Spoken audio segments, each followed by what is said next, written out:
sujets qu'on vous propose pour aujourd'hui, il y en a 3. Le premier sujet, c'est un sujet qui… Alors, les 2 premiers sujets, vous allez voir, c'est les mêmes, alors en français, mais c'est les mêmes que les 2 qui ont été abordés à la conférence BPC Europe. Donc, le premier, c'est votre plus grosse erreur lors de la préparation d'une appel d'offres, d'une offre. Enfin, de façon générale,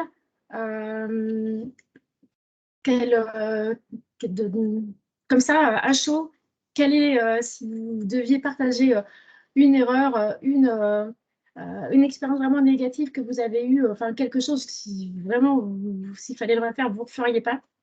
Là, c'est le premier point négatif. Le point positif, c'est finalement en quoi une erreur vous a permis d'apprendre ou de progresser. Et puis, le conseil, c'est de vos erreurs, quels sont les conseils aujourd'hui que vous pouvez retirer et donner aux autres pour éviter de faire des erreurs, par exemple, ou pour apprendre en tout cas de ces erreurs. Ça, c'est le premier sujet. Le deuxième sujet, on l'a appelé le métier du bid management, je t'aime moi non plus. En gros, ici, on va discuter ensemble de ce que vous aimez le plus dans votre métier, de ce que vous aimez le moins, et des conseils que vous donneriez à quelqu'un qui arrive dans la profession. Et puis le troisième sujet, titre un peu long, on l'a appelé les conférences et webinaires autour du bid management, BPC, mais encore. Là, l'idée, c'est de partager ensemble autour des conférences ou des webinaires auxquels vous avez pu participer qui traitent du métier du bid management. Qu'est-ce que vous appréciez dans ces webinaires ou dans ces conférences? Qu'est-ce qui vous plaît moins? Et puis, pareil, quels conseils vous donneriez aux autres, soit aux personnes qui organisent ce type d'événement, soit aux personnes qui participent à ce type d'événement. Ouais, c'est complètement ouvert. Du coup, je vous propose qu'on fasse tout de suite le petit vote. Alors, il y a un numéro en face de chaque sujet, 1, 2 et 3. Et je vous invite chacun sur le chat à mettre le numéro qui correspond au sujet qui vous plaît le plus.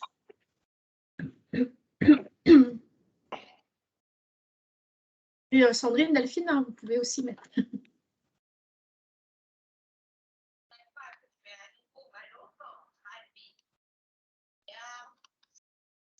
Alors, je regarde, on a pour le moment 1, 2, 3, 4, 5, 6, 7. 1, 2, 3, 4, 5, 6, 7. Pour l'instant, le 2 est en tête.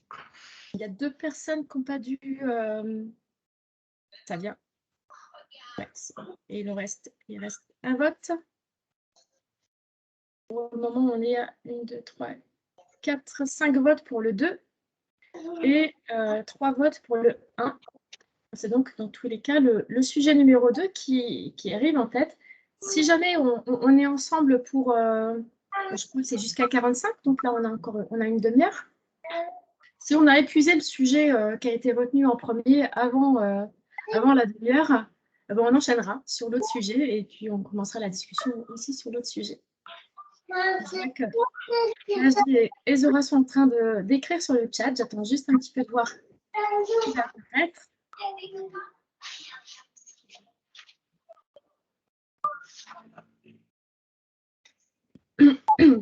Ça met un petit peu de temps. Bon. Alors, du coup, je propose qu'on démarre du coup, par le sujet numéro 2. Hop. Le métier du bid management, je t'aime moi non plus. Alors, j'ai repris simplement ce que je disais tout à l'heure. Et l'idée, c'est vraiment qu'à tour de rôle, tous ceux qui ont envie de partager leur retour d'expérience abordent les 4 sujets que j'ai rappelés là pour qu'on les ait en tête. Je ne l'ai pas dit, mais le premier sujet, c'est un petit sujet hello. Et n'hésitez pas à rappeler qui vous êtes, ce que vous faites et d'où vous venez avant de passer à vos partages d'expérience. Est-ce qu'il y en a un parmi vous qui souhaite commencer, qui a envie de partager son retour d'expérience sur le sujet ici? Oui, moi je veux bien. Super. Eh ben, Je me lance comme ça, c'est fait. Allez, Parce que plus on attend et plus après on stresse, je trouve. Ouais. Du coup, je suis un peu le déroulé de ta slide. Ouais, ok. Donc, moi, c'est Leslie et ça fait, j'étais en train de noter ça sur mon cahier, ça fait 8 ans maintenant que je suis dans les appels d'offres. J'ai commencé quand je vivais au Canada, à Montréal, donc chez Canon Canada, où je ne savais vraiment pas qu'est-ce que c'était en fait le bid management. J'avais jamais même entendu bid, même si j'ai fait des études en anglais, etc. Enfin, c'était pas forcément commun comme mot. Et c'est vraiment à Montréal où j'ai appris en fait l'industrie ou le métier de bid management. Donc maintenant, un peu comme Emmanuel, j'ai changé de poste récemment moi aussi. J'ai travaillé chez Engie au Canada. Après, je suis revenue en France en fait en 2019 où j'ai travaillé chez H3C Énergie, une PME dans la performance environnementale et puis énergétique. Et récemment, j'ai changé pour Aegis Rail, en fait, le domaine du rail. Et du coup, je travaille pareil dans le... Alors, ils appellent pas ça bid management, enfin le service des offres, et autant de l'international que des offres en français. Donc voilà, pour situer. Et après, ce que j'aime le moins dans mon métier, c'est un peu les délais, c'est-à-dire qu'on est vraiment tributaire des délais, alors et des délais imposés par le client, mais aussi des délais imposés à l'interne. Donc c'est vraiment le plus difficile en fait, c'est vraiment il faut vraiment avoir une capacité d'adaptation. Dans le sens où il ne faut pas croire que ta journée sera la même que celle d'hier, c'est faux. Il y a beaucoup de choses qui tombent dessus rapidement, qu'il faut boucler assez vite. Et après aussi, c'est le côté anticipé. Enfin, faut vraiment anticiper beaucoup de choses et avoir toujours des scénarios, scénario A, scénario B, scénario C, pour pouvoir justement à chaque fois trouver des solutions. Donc c'est et en même temps, voilà. Qu'est-ce que tu appelles délai posé à l'interne? À l'interne, ça va être, alors, parce que je l'ai vu que ce soit dans des grosses structures, des entreprises qui ont, je sais pas moi, plus de, je sais pas combien de salariés, des grosses entreprises, bon, il y a forcément des délais à l'interne pour récupérer une attestation, avoir des informations de finances, donc ça va être des délais à l'interne que malheureusement, on peut pas, enfin, on les connaît après. C'est-à-dire qu'au fur et à mesure, on commence à comprendre que, ah oui, lui, ça va peut-être mettre 5 jours, lui 2 jours. Donc, ou ça, c'est rapide, ça, c'est un peu moins rapide. Après, ça peut être aussi... Enfin, pour moi, c'est vraiment l'organisation interne. Comment est organisé à l'interne? Ça peut être des petites entreprises aussi où c'est très, très rapide, mais ils n'ont pas forcément les services support et du coup, il faut tout faire soi-même. Donc, il faut aller s'inscrire sur le site en question administratif, puis faire nous-mêmes cette demande d'attestation. Voilà, c'est pour une petite entreprise, ça peut être ça. Après, c'est les délais aussi imposés par le client qui est, tiens, on s'était dit qu'on allait remettre le 7, c'est super, c'est tout prêt. Ah non, il y a une série de questions-réponses, tac, il repousse, donc on remodifie nos formulaires, on rechange les dates, voilà, c'est tout un... Donc, mais après, voilà, c'est aussi... Enfin, ce qu'on peut aimer, c'est ça qui est un peu contradictoire, c'est que c'est un peu ce qu'on aime le moins.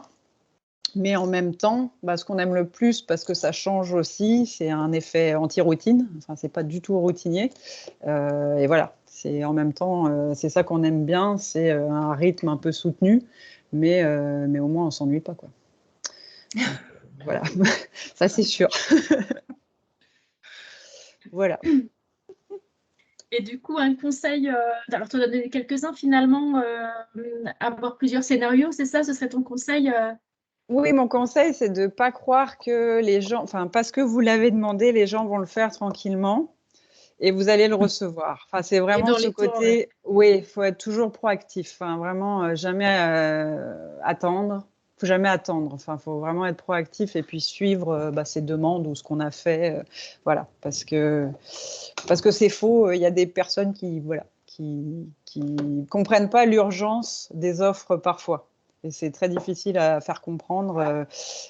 Quand on a une offre à déposer, il faut avoir tous ces documents en temps et en heure. Et donc voilà, c'est un peu Ce serait ça mon conseil, ouais. Bien anticiper et puis jamais rien prendre pour acquis, en fait. Voilà. Super. Merci Leslie. De rien. Qui prend le relais? J'ai cru voir Majdi lever la main. Je me suis trompée? Non, Non j'ai juste mis ma caméra, mais je veux bien prendre le relais, justement. Bon, bah, alors, Majdi, je travaille chez Sistra, donc en France actuellement, sur les offres plutôt internationales. Donc, je suis même plutôt orienté Middle East, Moyen-Orient, puisque avant j'étais sur projet en fait au Middle East. D'où je viens, bah, justement, avant j'étais au Middle East, j'ai intégré Sistra. Ça fait 5 ans maintenant que je suis chez Sistra. Et avant ça, j'ai fait aussi un peu de stratégie développement donc, au sein de Sistra. Donc, en fait, ce poste aujourd'hui de bid manager est assez récent. Ça fait 1 an uniquement. Et j'ai eu déjà l'occasion de travailler sur de très gros projets, particulièrement donc, sur la région justement du Middle East, en Arabie Saoudite et Israël, et puis d'autres pays de la région. Bien sûr, ce que fait Sistra, c'est, comme on disait tout à l'heure, c'est du transport. Côté ingénierie uniquement, on a des positionnements sur des projets en tant que PMC, en tant que en design ou autre. Enfin, voilà. Alors, pour parler de l'expérience de bid manager, moi, je travaille avec des personnes qui, en interne, justement, contrairement à ce que tu disais au niveau des délais, etc., pour moi, c'est assez simple puisque je suis situé au siège. Et au siège, en fait, on a tous les services donc, transverses qui sont à côté. Voilà, je peux aller les voir et accélérer les choses directement. Donc ça, j'avoue, c'est un bon point, mais je suis d'accord, des fois, les délais sont assez importants. En revanche, je travaille en général avec des équipes qui sont formées pour le bid en particulier et qui sont aux 4 coins du monde. Généralement, j'ai toujours des gens qui sont dans le pays où le bid donc, va avoir lieu. Et mon problème, moi, c'est justement de déléguer le boulot. Parce enfin, il y a le métier d'opportunity manager et il y a le métier de proposal manager. Proposal manager, c'est le contenu, en fait, finalement, du bid, etc., qu'on va construire. Ça va. En général, je prends la main dessus pour contrôler ce qu'il va y avoir, en fait, dans le bid et ce qu'on va écrire. Mais par contre, tout ce qui est opportunity management, donc, ça va être déléguer certaines tâches à d'autres personnes. Et là, on ne sait jamais par rapport au délai. On ne sait jamais si les gens vont vraiment faire leur boulot ou pas. J'ai dernièrement eu une mauvaise expérience justement sur un bid pour l'Arabie Saoudite où le boulot a été fait avant mon départ. Enfin, je partais en vacances au 31 juillet et le bid était à rendre le 4 août. Et j'avais fait 90% du boulot avant de partir. Sur les 4 derniers jours, il restait à faire la mise en page et mettre le bid tout ensemble, etc., en partenariat avec une autre boîte. Et donc malheureusement, à mon retour, j'ai découvert que le résultat final n'était pas du tout ce que j'aurais fait, ou même enfin, au niveau de ce que j'aurais fait, quoi. Surtout ayant 90% du travail qui avait été préparé. Malheureusement, voilà, personne n'a réellement enchaîné avec force sur cette offre. Et voilà. Il avait déposé quand même. Déjà, ça aurait pu être ça aussi, qu'il ne soit Pardon? même pas déposé. Il l'avait déposé sur la plateforme déjà et il aurait pu ne même pas la déposer. Non, ça va. Ça, je peux compter sur eux. Par contre, sur les deadlines ou les choses comme ça, c'est quand même, ça fait partie de leurs objectifs business et puis de leur travail de faire ça. Mais il n'y a pas eu d'effort, je dirais, parce que dans un bid, il ne faut pas oublier que c'est important aussi de mettre un effort de forme. Il y a une logique, en fait, dans l'enchaînement aussi des éléments, respecter le RFP en soi, donc comment il est constitué, etc. C'est d'ailleurs une bonne pratique de toujours constituer, je dirais, sa réponse à l'appel d'offres comme est structuré l'appel d'offres. Donc ça, c'est un conseil. Enfin, j'espère que vous l'appliquez tous d'ailleurs. Et aussi, très important, enfin, ma bonne pratique et mon conseil, c'est de commencer par établir la compliance matrix. Donc ça permet aussi d'une part de montrer au client qu'on a bien lu le RFP et qu'on est capable de répondre à tous ces points, mais aussi ça permet à nous de faire le travail. Et si je peux donner une bonne pratique et un conseil, c'est de commencer par construire cette compliance matrix dès qu'on a le RFP. Ça nous aide à bien lire le RFP. Ça nous aide à conceptualiser en fait ce qu'on va mettre dans notre RFP et franchement, ça vous fait gagner beaucoup de temps. Voilà. Donc, je pense que j'ai fait les 4 points, non? Le hello, l'expérience. L'expérience positive, oui, pardon. Pourquoi aussi j'adore ce métier? En effet, c'est des pics. Et quand on gagne une offre, ben, on adore notre métier. Quand on les perd, bon, on est un peu déçu, mais bon, ça arrive. Mais j'ai gagné une grosse offre récemment qui m'a fait prendre aussi de la visibilité et c'est plutôt cool. Voilà. Ok, bah, merci, merci Majdi. De rien. Qui veut prendre le relais? Je vais le prendre si ça vous embête Ouais. pas. Donc moi, c'est Boudienne Bellataris. Donc je travaille chez General Electric et dans la branche qu'on appelle aujourd'hui digital. Par rapport à mon expérience, très rapidement, j'ai énormément travaillé sur tout ce qui est le grid, le réseau électrique et tout ce qui est partie smart metering, également qui fait partie du réseau électrique en français. J'ai un background technique, mais également et surtout commercial. Et lors de mes 15, on va dire 15-20 dernières années d'expérience, j'ai beaucoup travaillé sur tout le domaine commercial autour de la vente. J'ai donc été vendeur sur des zones comme l'Afrique, le Moyen-Orient et l'Europe. J'ai été product manager en équipe marketing.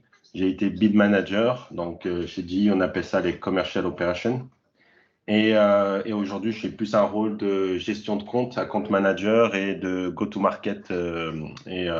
Comment on attaque le marché au niveau des partenaires et du réseau de vente au sein de GE Digital.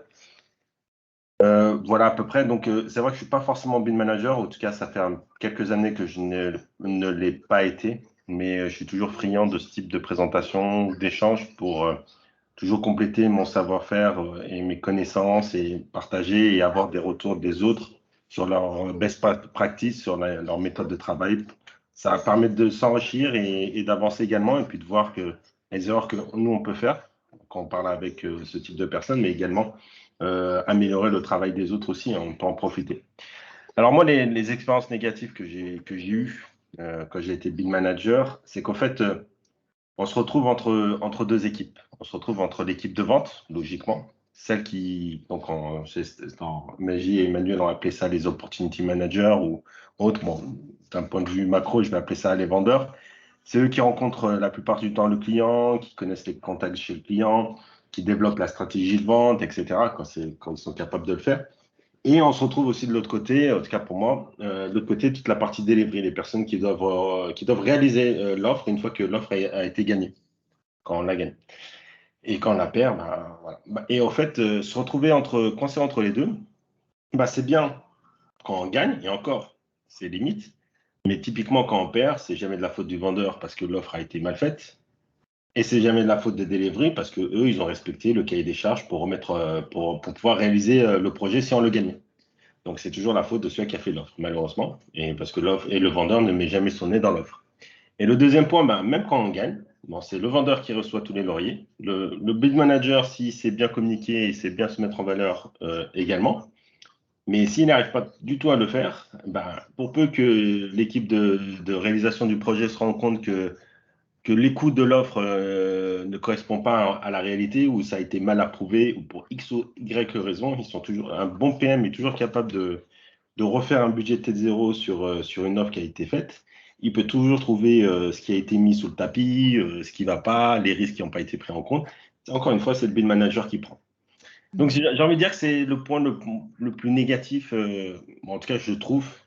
En dehors des délais, je pense que les deux autres points, c'est vrai, c'est clair. Il y a les délais, on est trucs. Mais là Manque de reconnaissance de la fonction et du rôle de bid manager, c'est ça? c'est clair. Je suis d'accord pour les autres points qui ont été mentionnés. Hein. Je suis entièrement en ligne avec ça, mais je pense que celui-ci fait, en tout cas pour moi, par rapport à mon expérience, c'est celui qui fait le plus mal. Par contre, alors, qu'est-ce que j'aime dans ce métier? Et c'est aussi en rapport avec le conseil que je donnerais à une personne qui va attaquer ce métier. C'est, en fait, on touche à plein, on est un peu un chef d'orchestre. Et la logique voudrait, parce que généralement, un bid manager, on ne l'a pas dans des petits groupes, c'est très très rare, mais on l'a vraiment dans des grands groupes. C'est que on a une chance de ne pas être enfermé dans une expertise ou enfermé uniquement dans un rôle. Et en tant que chef d'orchestre, donc j'aime bien le terme, on est capable de toucher un peu tout. En tout cas, dans les différentes compagnies que j'ai traversées, dans lesquelles j'ai été, c'était un peu ça. je vais voir le légal, je vais voir le département achat pour m'assurer que le service achat va négocier les prix au plus bas, ou au moins qu'ils aient du saving sous le bras au cas où on gagne l'affaire. Travailler avec l'ingénierie, travailler avec le service bureau d'études, travailler avec les différents départements. Et ça, je trouve ça vraiment intéressant. Donc la logique, comme disait, je pense que c'était Isabelle, la première, oui, Leslie, pardon. Logiquement, je dirais pas d'un jour à l'autre, mais d'un trimestre à l'autre ou de 6 mois à 6 mois, ça dépend de la durée du bid. On devrait changer, surtout si on travaille à l'international, c'est pas toujours la même chose. Travailler au Moyen-Orient, travailler avec des Arabes au Moyen-Orient, c'est pas la même chose que travailler avec des Africains ou travailler avec des Européens du Nord. Négocier 10% au Libye, ben, c'est insultant. Par contre, négocier 30% en Norvège ou au Danemark, c'est aussi insultant que de négocier que 10% en Libye. Donc, c'est plein de petits trucs qui est intéressant, et qui, je veux dire, qui est vraiment une added value pour le métier de bid manager. Et donc, par conséquent, le conseil que je donnerais aux gens, c'est de vraiment faire partie d'une équipe et de ne pas se sentir seul, entre guillemets, et pas d'être celui-là qui va juste réaliser l'offre, mais vraiment de participer avec l'équipe de vente à la réalisation complète de l'offre. Donc, quand je parle de réalisation complète de l'offre, je ne veux pas me bloquer uniquement du RFQ à la remise de l'offre. Parce que pour moi, cette partie-là, elle est mandatory dans le sens où on doit avoir une rigueur en tant que chef d'orchestre. Il faut respecter cette rigueur dans le respect de la qualité de l'offre.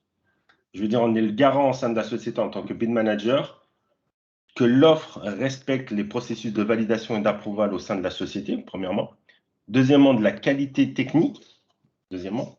Et je suis d'accord que, bon, on appelle compliance matrice, table of compliance, qu'importe le terme qu'on utilise pour ça, elle est primordiale.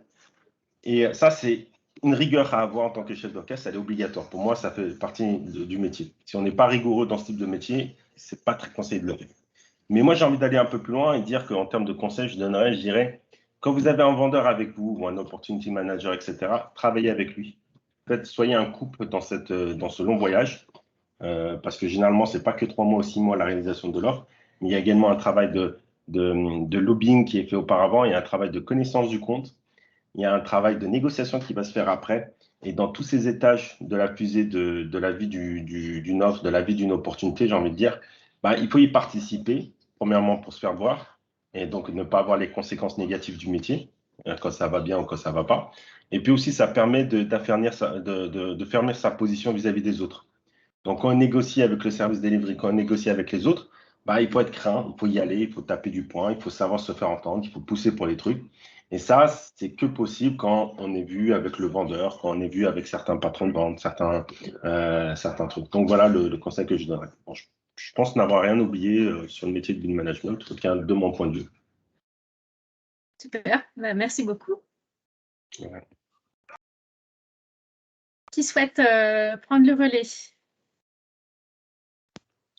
Moi, je veux bien, mais en fait, j'aurais dû faire comme Leslie, j'aurais dû passer en premier parce que presque tout a été dit.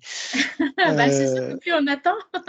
Après, ça peut être des fois l'occasion d'appuyer un message qui a été déjà dit avant. Hein, mais alors, du coup, sur le qui êtes-vous, donc, ouais, je suis depuis 3 jours chez Sistra. Du coup, j'ai plutôt référé à ce que j'ai fait dans ma vie d'avant, mais qui est très proche, en fait. Enfin, avant, j'étais dans l'ingénierie, mais aéroportuaire, donc plutôt que faire des trains, maintenant, je faisais des aéroports. Donc oui, sur les points qu'on aime le moins, enfin, il y a beaucoup de choses qui ont été dites, mais ce que je remarque sur beaucoup de points négatifs qui ont été dits, j'ai envie de dire, il faut les transformer en points positifs. Bon, j'ai quand même donné un de mes petits points négatifs qui n'a peut-être pas été dit. Ce qui est une des choses les plus frustrantes, c'est quand la demande, elle est mal ficelée, en fait. La demande du client qui n'est pas claire parce qu'il n'est pas mature, parce que beaucoup de choses, et il demande tout et son contraire, etc. Donc, c'est assez compliqué de naviguer, de border les choses. Ou ça peut être parce que, enfin voilà, le retour du commercial finalement a pas forcément touché les points qui nous intéresseraient pour monter l'offre. Ou voire à l'extrême un client presque beaucoup trop mature et qui maîtrise trop ce qu'il veut faire et du coup qui borde trop de choses et du coup il y a il n'y a plus de... Tout est bordé, il n'y a plus de possibilité de proposer des valeurs ajoutées qu'on voudrait lui proposer. Donc c'est voilà, c'est un cahier des charges qui est mal ficelé finalement, qui permet pas d'aller proposer ce que on fait de mieux et ce qui pour nous conviendrait à la problématique du client. C'est une des choses qui peut-être m'a le plus frustré. Et du coup, ouais, pour revenir sur les points positifs, là, je vais revenir sur ce que disait, excuse-moi, j'ai perdu ton prénom juste avant, sur la relation entre le commercial et l'opérationnel qui va réaliser.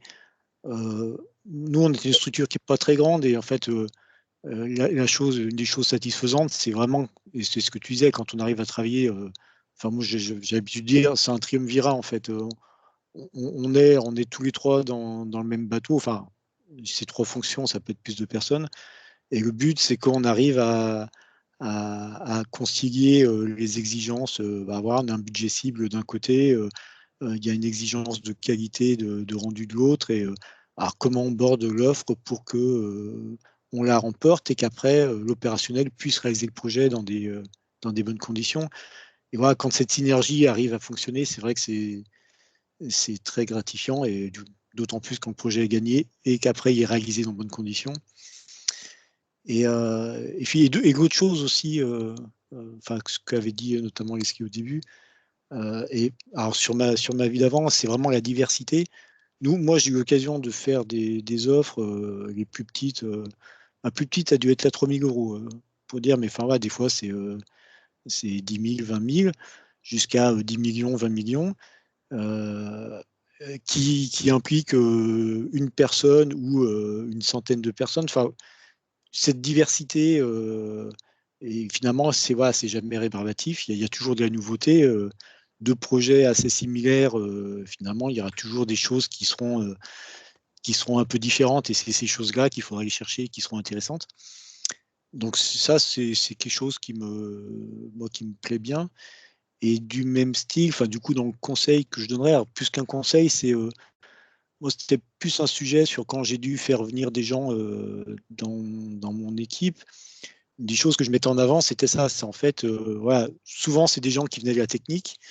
Et l'idée, c'était de leur donner l'occasion d'aller voir d'autres choses. Alors, à la fois tout ce qui est le côté juridique, financier, contractuel, mais aussi d'aller voir d'autres métiers, voir un architecte ou un ingénieur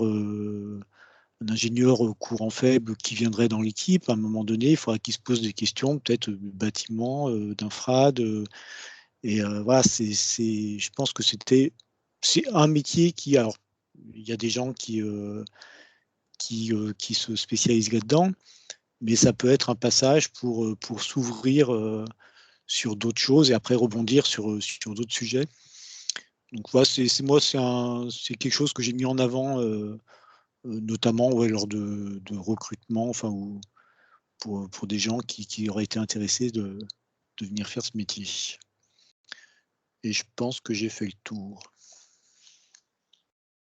Ok, super. Alors, on va continuer, et puis on va encore avoir de moins en moins de sujets nouveaux à pouvoir partager, mais je pense qu'il y en a encore. Et puis encore une fois, il ne faut pas hésiter à reprendre aussi des choses qui ont déjà été dites, voir à ce qu'elle a réapproprié ou ce qui vous les reformuler. Qui souhaite prendre le relais? Moi, je peux poursuivre. En fait, je vais faire écho à ce qui a été dit. Donc, Delphine, moi, j'ai maintenant presque 15 ans d'expérience dans le lead management, et toujours au sein de la même structure. Donc, je travaille pour une PME qui vend de l'organisation d'événements, et le client principal, c'est la Commission européenne. Donc, une petite structure, mais avec une organisation bid management pour pouvoir constamment répondre à ces marchés de la Commission européenne.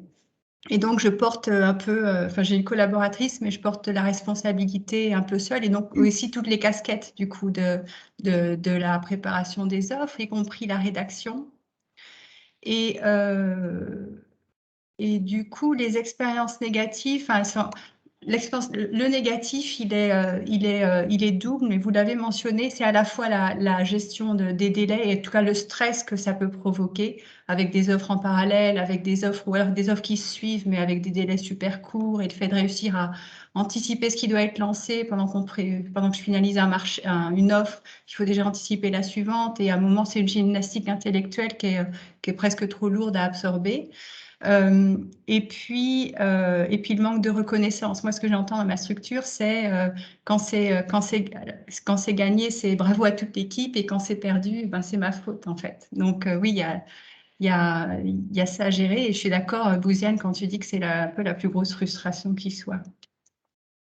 Et quelque part, est-ce que c'est inhérent à ce métier? Oui, enfin voilà, ouais. Il y a peut-être, j'ai beaucoup aimé tout ce que tu as décliné également sur le delivery, etc., sur la gestion la négociation des prix, après toutes les problématiques, même quand c'est gagné, en fait, toutes les problématiques opérationnelles et ah bah ouais, mais il y avait quoi dans ton offre, enfin, etc. Le positif, ben, du coup, puisque c'est une petite structure, en fait, quand j'arrive à remporter un contrat de la commission, c'est des dizaines de millions d'euros. Et du coup, ça maintient l'emploi dans la société. Et elle est là, en fait. C'est ça. Quelque part, c'est aussi le stress que je ressens quand je dois monter une grosse offre et que le contrat serait éventuellement hyper important pour la société. Mais quand c'est gagné, ben, c'est chouette de savoir qu'il y a une perspective à 4 ans, que les emplois sont maintenus, etc. Et puis, je pourrais continuer, mais je voudrais aussi laisser la parole à d'autres. Et du coup, la bonne pratique que je voudrais partager, elle me vient d'une réflexion que j'ai entendue il y a un paquet d'années maintenant, quand j'avais perdu une offre. Mon employeur m'a dit à cette époque-là, alors j'avais monté l'offre toute seule, hein, j'avais pas eu beaucoup de support dans la boîte, et ça avait été perdu, et mon employeur m'avait dit non mais ça va pas, il va falloir changer quelque chose, ça peut pas continuer comme ça. Et pour préparer cette offre-là, j'avais dû bosser les week-ends, enfin vraiment passer des heures hallucinantes. Et quand j'ai entendu ça, je me suis dit bah, c'est ça que je vais changer, je vais arrêter d'y passer mes week-ends. Et ça fait bien 7-8 ans que je ne travaille plus du tout le week-end. Puisque de toute façon, il faut maintenir une espèce de performance comme ça dans la durée d'une offre après l'autre, ben, c'est la semaine, c'est pendant les horaires de travail, mais c'est pas le week-end. La vie perso est aussi importante. Ouais, s'épuiser et tenir dans la durée. Ouais. Ouais. Et là, j'ai une collaboratrice aujourd'hui, c'est ce que je lui dis régulièrement. Je lui dis, c'est comme une course, c'est comme un marathon, enfin une course à pied. Pour pouvoir continuer, il faut s'arrêter à tous les ravitaillements. Il faut boire, il faut manger, il faut reprendre des forces, et c'est seulement comme ça qu'on peut continuer.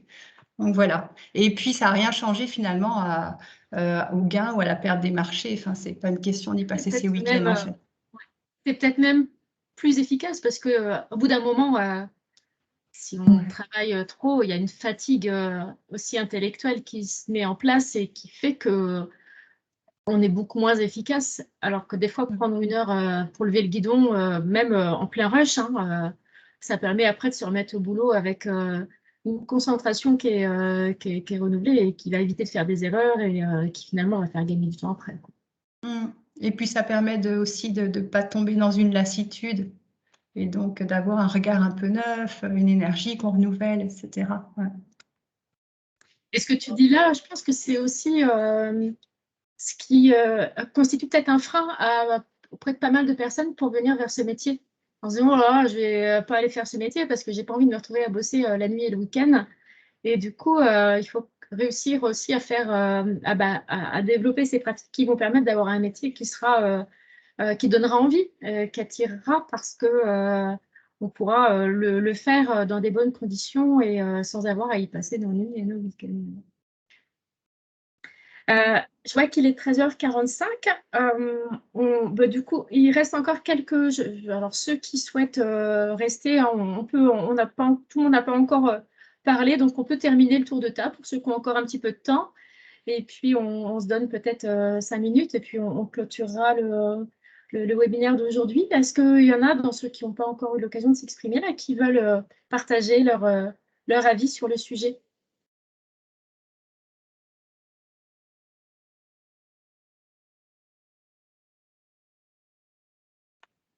Je vais mettre ma caméra. Bonjour, Zora Mahmoud.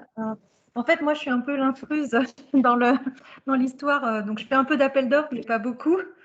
En fait, je suis directrice conseil chez Jack in the Box. Je ne sais pas si vous connaissez, c'est une petite structure et en fait, on est éditeur d'un logiciel de réponse à appel d'offres. Et j'ai été invitée par Anne Réverbéry, que vous connaissez, avec qui je travaille sur ces sujets-là. Et, et donc, bon, je connais un peu les problématiques. Bon, c'est super intéressant d'écouter les uns et les autres parce que c'est ce qu'on entend, c'est ce que j'entends tous les jours chez tous mes clients. Et puis, c'est ce que je vis aussi parce que même si j'accompagne les clients dans la mise en place de notre logiciel, je réponds aussi à des appels d'offres. L'idée, là, c'est pas du tout de parler de moi ou de mon entreprise, mais de ce que je fais. Moi aussi, je réponds à certains appels d'offres, beaucoup moins que vous, j'imagine. Mais ça peut arriver. Et quand... vous avez déjà tout dit, donc je ne vais pas réinventer ce que vous avez dit, mais il y a ces histoires de délai. Alors nous, vous disiez, c'était Emmanuel qui est dans une, non, je ne sais plus qui est dans une petite structure. Alors quand on est dans une petite structure, c'est encore plus compliqué que quand on est dans une grosse structure où on a une équipe, parce que là, on fait intervenir quasiment toute l'entreprise sur les réponses à appel d'offres, parce qu'on a besoin de la partie des informaticiens, de la partie juridique, et c'est vrai que de coordonner tout le monde dans une petite structure, c'est pas forcément très facile. Et on a aussi des problèmes de délai. Alors c'est plus facile d'obtenir des documents, des éléments, mais c'est vrai, mais il est vrai que parfois, ça prend, il faut bien relancer les personnes parce que qui dit petite structure dit beaucoup de charges sur beaucoup de sujets chez les personnes, donc il ne faut pas hésiter à les relancer. Si on ne le fait pas, ils oublient. Hein. C'est pas qu'ils veulent pas, mais et puis il faut faire les choses à la place des gens. Hein. Il y a des moments, je demande à quelqu'un, au commercial, donne-moi les prix.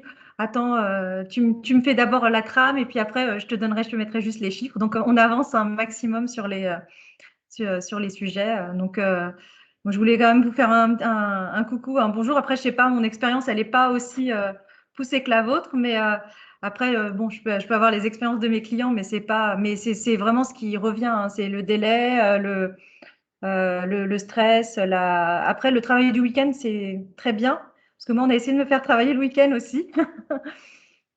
Des clients qui comprennent pas que je travaille pas les week-ends. Mais il est vrai que si on arrive à s'organiser et à faire en sorte, bon, on peut faire des journées très très longues. Hein. Je dis pas que ça arrive pas de travailler très très tard le soir pour respecter certaines deadlines, mais il faut savoir. Et puis pour ceux que je connais, enfin que je vois et qui travaillent les week-ends, ils sont du coup assez stressés, très susceptibles, etc. Et je sais pas si c'est le meilleur.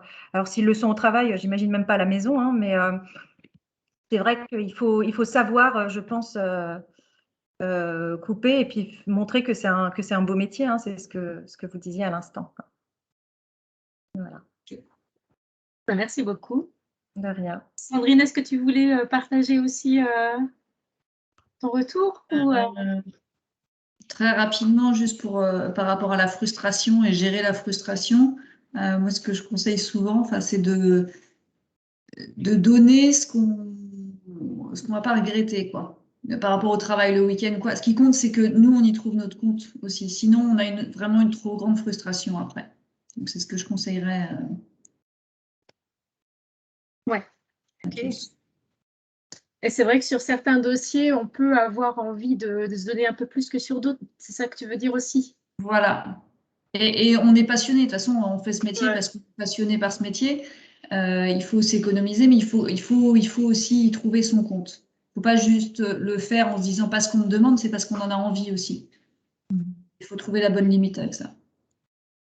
Là, je te rejoindrai du coup en quelques mots très rapidement. Moi, je partage pratiquement aussi tout ce qui a été dit. Et quelque part, sur le point négatif, ce qui est un peu frustrant, je trouve, dans ce métier, c'est quand on se retrouve à devoir répondre à un appel d'offres pour, d'une certaine façon, une raison un peu politique. On sait d'avance qu'on va au casse-pipe. On sait d'avance que ça ne va pas bien se passer, qu'on ne va pas avoir les bonnes contributions, qu'on ne va pas avoir l'offre gagnante. Mais pour des raisons politiques, on est obligé d'y aller.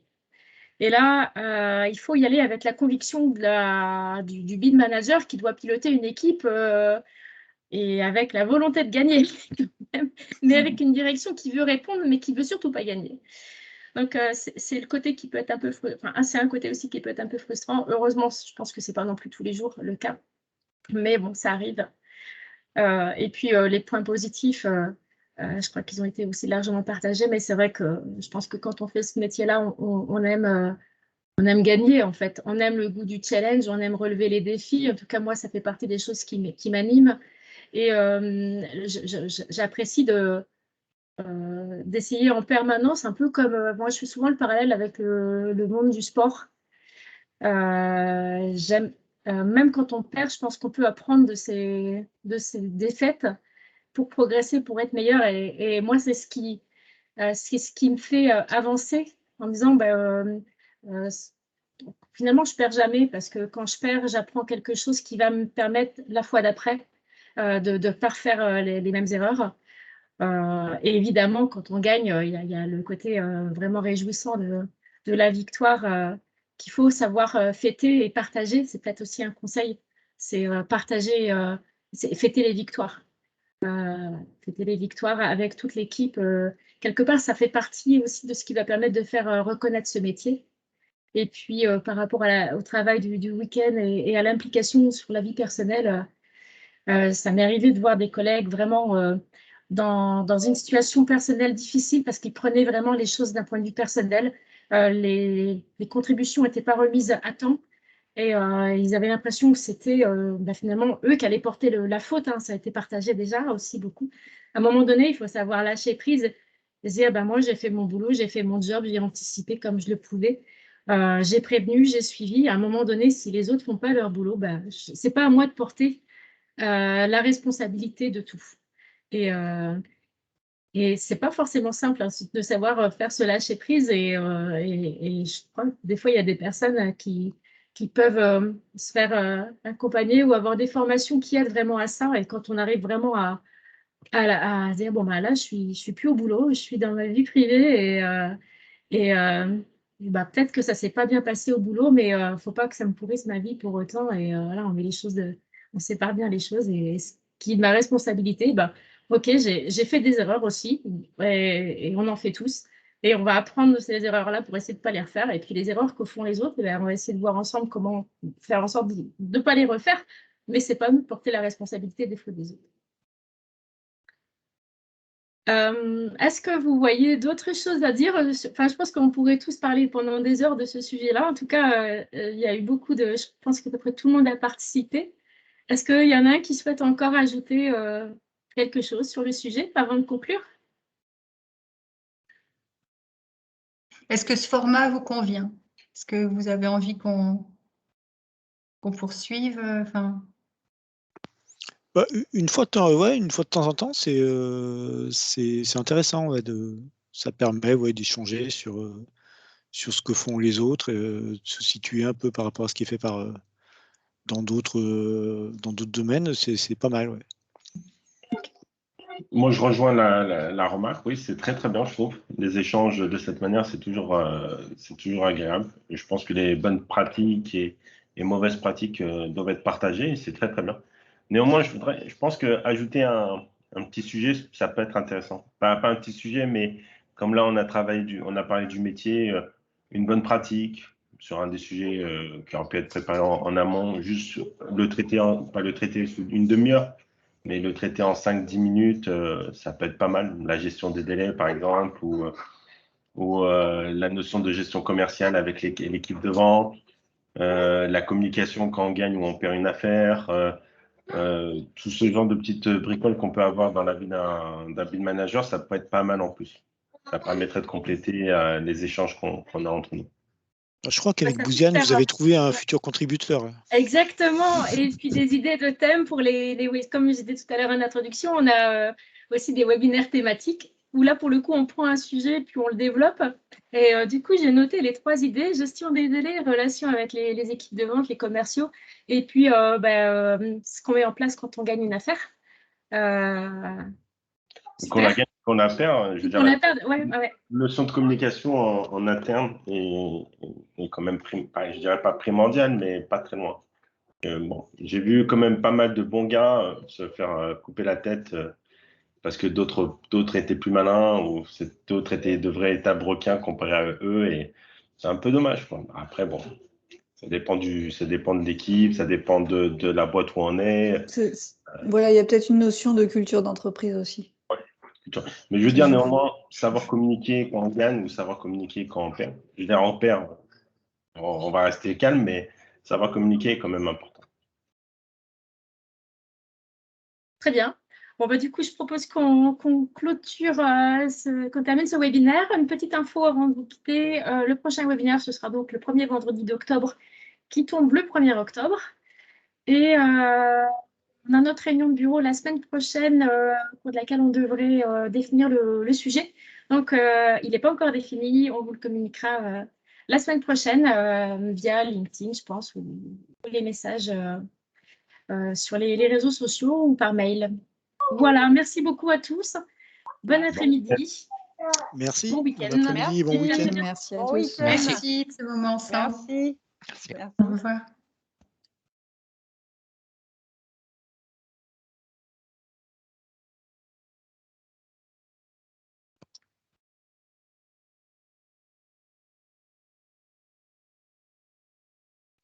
Voilà, ben, on n'est plus que nous trois. Tu peux arrêter l'enregistrement.